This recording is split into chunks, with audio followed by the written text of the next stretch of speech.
Good afternoon, everyone. We are APU Lockers. Welcome to our presentation.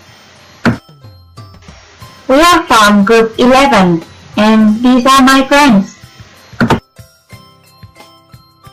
After testing the circle, the square, and the rectangles, we came up with many questions such as, will the students use our lockers? Are they willing to pay for the locker? Which price will attract a large amount of users, and so on.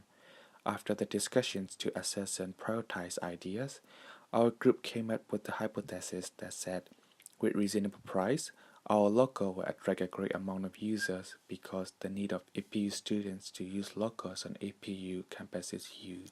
Test design. We start to examine our hypothesis by designing the test card. First, we reform our hypothesis into, we believe that with reasonable price, our locker will attract a great amount of users because the need of APU students to use lockers on APU campus is huge. Step 2. Test. To verify that, we will make a survey and ask APU students to answer. Although this test does not cost too much, the reliability of the test only average acceptable. Step 3. Metrics. We use the test to measure the students' prescriptions about our locker, and the test does not require much time. Step 4. Criteria. We are right if there is a high response rate of the survey and the percentage of students answering yes when they were asked if they want to use the locker is more than 50%. The result extracted from our survey were surprisingly interesting and did help strengthen our value propositions. Over 80% of the students confirmed they often carry so many things to school. Moreover, the second question asking whether students desire a locker system in APU or not, 92% said yes, including those who answered no in the first questions. The third question is to check the likelihood APU student will still use our service if it is charged. As a result, 62% said yes and the other refused to pay.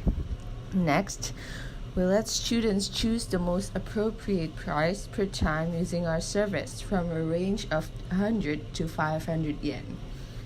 Obviously, 100 yen is the best price with 74% agreement, followed by 32% and 8% for 200 and 300 yen respectively. Nearly nobody pulls their wallet out of pockets and pay more than 300 yen. Lastly, we demand participants to share how they are going to use these lockers if they do exist. Most of the answers were storing their heavy books and keeping their personal things safe.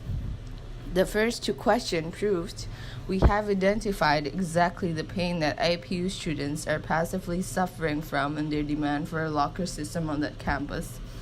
From the next two questions, we have learned that APU students prefer a cheap service and are willing to pay up to 200 yen for one-time use. And that also matched with the price we initially set in our business plan.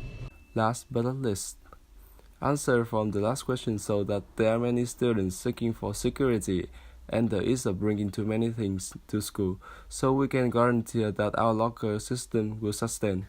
We might have faced the false positive trap when operating our survey because there is nothing to ensure 100% that the customer pain is that they have to carry too many stuff to school. As a result, we might provide the unnecessary service to our customer.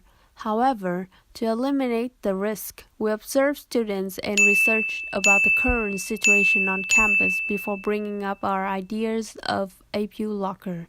The likelihood of falling into false positive trap may exist, but in extremely small portion.